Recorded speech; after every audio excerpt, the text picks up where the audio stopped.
Hi, this is Shambhavi. Welcome to my weekly podcast about spirituality, love, death, devotion, and waking up while living in a messy world. The Satsang with Shambhavi podcast is recorded live each week with students of our nonprofit community, Jayakula. For more information and to find out about attending a satsang, visit jayakula.org. Thanks for listening. Much love to you, wherever and however you are.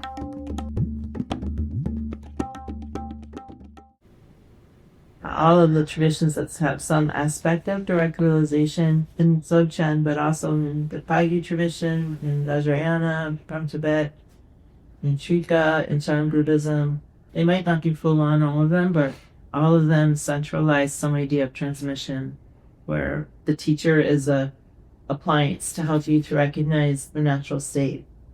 Because that is the teacher's central role. I have lots of other jobs too, but if I couldn't do that, nothing would be happening through me. He might have something happening through you because you have your own history and karma and other spiritual teachers in your ancestral larger family, right? But in any case, the role of the teacher in orchestrating ways for you to have some recognition of experience of the natural state is exactly the same in Trika as in Dzogchen and all those other traditions. And that is considered to be the most important thing. So the most important thing is that you have some taste of or recognition of your real nature that you can practice with, that you can bring onto the path and kind of have at least some vague idea of what this is about. So for that reason, in all of those traditions, the teacher is said to be the central practice. Your relationship with your teacher is the central practice of all of those traditions. And in all of those traditions, relationships with deities is less important for that reason. And especially in Trika, it's said that we're human beings having a human life, and we're not trying to be deities or other realm beings. We're trying to learn and explore what it is to be in a human incarnation. And so for that reason, we have human teachers, and human beings are our primary teachers rather than other realm beings. How can you recognize it naturally? That question will not get you the right answer. This is something completely circumvents intellect. It completely circumvents questions of how can you. There's no formula, there's no protocol. This is something that is already your real nature, something that's already you, and certain kinds of sensitivities may allow you to experience something of that and find that answer for yourself. But it really is a kind of sensitivity of perception, like a more fully bodied kind of perception, that it can strike people in different ways. I think one of the more common ways that just being in a transmission environment, forget about anything formal, strikes people is just a sense of relaxation. If you come to satsang or you're just hanging out with the teacher, whatever you're doing, that there's a special form of relaxation that you might notice. So noticing it is the first step, but valuing it is the second step. So we often notice a lot of things, but then we don't value them because we're taught not to. For instance, if someone says to you, do you want to do this project with me? Like some kind of thing that you're going to collaborate with somebody else. There's inside of you or somewhere, there's this upsurge of a feeling, no, I don't want to. But we're not taught to value that. And so you might then go on a long odyssey of pros and cons and discussions and figuring out what the outcomes might be and etc. and trying to decide only with your ordinary mind. What we're trying to do is pay attention to other forms of knowing. It doesn't mean that we throw our intellect out. I mean, intellect is fun and it's good for memorizing things, but we need to learn. But in general, we're trying to get back in touch with, back connected with a more primordial way that we know things and unlearn all of the ways that we've been taught to discount that and undermine our own knowledge and our own experience. This is very much an experiential kind of tradition. My Dzogchen teacher said this over and over and over again. This is not about intellect, this is about experiencing something. So transmission is going to be apparent to people in many, many different ways, but often in early ways, just a kind of feeling of relaxation, coming home, something that you forgot about yourself that you can't even name, right? Something like that. And then there's other kinds of things that can happen to you, but it's more just paying attention to how you're feeling. That's really, really important. Pay attention to how you're feeling. Do you always know when you're doing it? Or do you ever do it without knowing that you're doing it? The student and the teacher are a co-arising phenomenon. We're enacting together this incredible drama. And, the process of how one feels around the teacher, which is basically transmission, right? So alchemical and so mysterious and so wonderful. I'm just talking from my own experience, both being a student and a teacher. From my perspective, there's formal transmission where we get all kitted up and get in certain positions and stuff. And that's basically, helps people to just focus. And there's also certain things that can be done that are very deliberate on my part. But there's also just being in the sort of larger energy body of the teacher that is very helpful. It's the same thing, but maybe a little less directed at you particularly. My experience of it is that I'm including you in my experience somehow. Like if I'm doing something deliberate, not just if I'm like going to the movies with you, but if I'm doing something deliberate, my experience is I'm just including you in something. The most important thing to recognize, because people do get all woo-woo and kind of like hysterical about transmission, at least in other groups that I've been in, and some teachers really do play on that.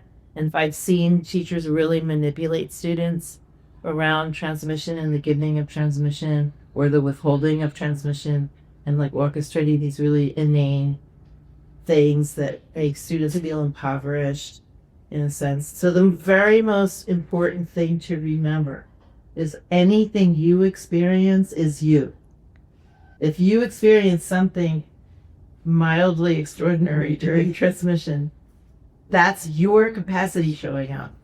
That's not something the teacher is giving you that doesn't belong to you. You have to keep that in mind. That the teacher's job is to reveal your real nature, not to sit around going, I'm giving and you're getting, and I'm the boss. The point of transmission is to recognize that this is direct out of both of these traditions and even more from Dzogchen. The whole point is for you to recognize that your essence nature is exactly the same as the teacher's. Doesn't even have the same personality, but that in terms of whatever enlightened essence nature would be, that we have exactly the same in that department. And there's nothing to hold over anybody or make people feel like you don't have me. I see teachers like flat out come out and say that, It's kind of disgusting. So I say this over and over and over again, but geez, try to take it to heart. And then if you do experience something, for your first thought should be, wow, that's me. Not, oh, Shambhavi's cool. There's something in me that resists this teacher's even. Absolutely. And so I'm really more. Oh, I completely do. Yeah. Everybody resists to a degree because we're not just attached to things, we're attached to our own karmas. We're attached to our patterns of feeling and thinking and patterns of behaving. Well, it's not just that we do those things and that they're karmic patterns that have some compulsion built in. We're actually attached to them in a secondary way. We don't want to change on some level. So we can have real longing, which is basically the engine of self-realization, at the same time that we don't want to change or give anything up or give certain things up. Everybody feels that to some degree or another. And this is why, I was almost going to say when I was talking about like going to the movies or this question of is transition happening when you're just hanging out, I was going to say that the hallmark is relaxation on some level or recognition on some level. It's also terror on some level. There's like excitement, there's relaxation, there's a sense of wonder, and then there's terror also, because you're being seen in a way you're not used to being seen, and you're being worked with in a way that's going to, if you assent to it, and you do have to consent to it, there's nothing that can be done without your consent. So there's your guardrail.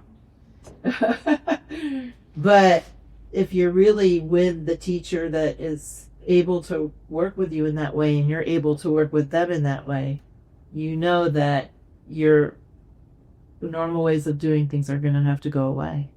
You don't get to take them with you. And that's terrifying. And for a lot of people, it's just terrifying to be seen clearly. But for you in particular, you're hiding out.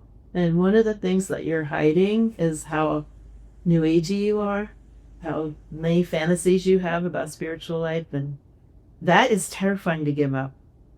Because those kinds of fantasies and feelings, which I would say are largely manufactured, they're pleasurable. They're very pleasurable. Your idea of spiritual life, until you met me, and I think didn't want to include a lot about pain or losing things or not feeling good because of spiritual practice, or, the kinds of things that we encounter when we're doing a more sober practice. And I think, since you're kind of closeted, I feel there's some degree of closetedness going on, because there's certain things you do not want me to take away. So just put that in the closet and think about it. There might be stronger resistance there, because there's certain kinds of realm fixations that are very, very uncomfortable. Like if you're feeling self-hatred, or you're feeling angry all the time, or you're feeling sad all the time, it's, in a sense, even though you're still attached to those things, the people that feel those things are still attached to them. It is easier to consider giving them up because they're a lot more painful. But when you're thinking about bliss a lot, and your idea of spiritual accomplishment has something to do with bliss, I'm just being very, very schematic here. It's very hard to imagine giving that up. And you don't want to, you just don't want it. So this is a long road. Right? It's a long road of just slowly coming into more sobriety about what's actually going on. And the rewards will be very different from what you expected, and also much greater. Much greater. And the other thing I would say is that just sometimes being around somebody who has big energy can be like, ugh. So there might be some of that happening too. But there's almost like a kind of painfulness of being around someone who has big energy. I was listening today to this very well-known woman, Tibetan teacher. She's also an oracle. I think she's one of the state oracles of Tibet, which she also teaches. She talks in this very low voice, and she's got that, but she talks in this very feminine voice. Everything's just kind of smooth and unctuous and and quiet. And she's always looking at people like this. And it's very sincere. It's sincere. I mean, I can't do it the way she does it, so don't mistake me. I'm not mocking her at all. But, she's like constantly doing this, and people, this is much more tolerable for some people. It's are different. Right? I feel like I'm going to working with you because I think I need that. I agree. I need someone who's going to not let me have me. That's the dual road we're on, right? The road of like, I wanted, no. Everyone is the same in that. It's just to different degrees. And we really should take seriously that we don't feel resistance if we don't want to change. Resistance only happens when we're trying to make a change. Otherwise, where would resistance come from? If we're not trying to make a change, we're just going on with our usual. No resistance need apply. like if I'm trying to lose weight, but I have a habit of going out every night at 10 p.m. to get donuts, but I'm trying to lose weight, then I'm going to experience resistance to not going out and buying donuts. But if I'm not trying to lose weight, I just go out and buy the donuts. There's no resistance. It's the same with spiritual life.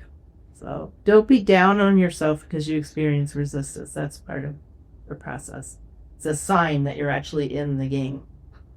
I mean, if someone says, I say, how are Chi-Chi's going? They go, oh, really great. You're so sweet and everyone's so nice and I feel so safe here. And I'm just like, oh, okay. Trouble ahead.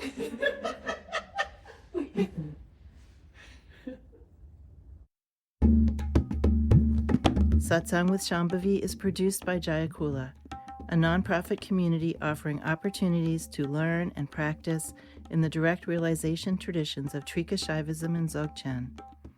If you enjoyed listening, please help us keep this podcast and many other teachings open to all by making a monthly or one-time donation. Visit jayakula.org to make a donation and explore more of our offerings.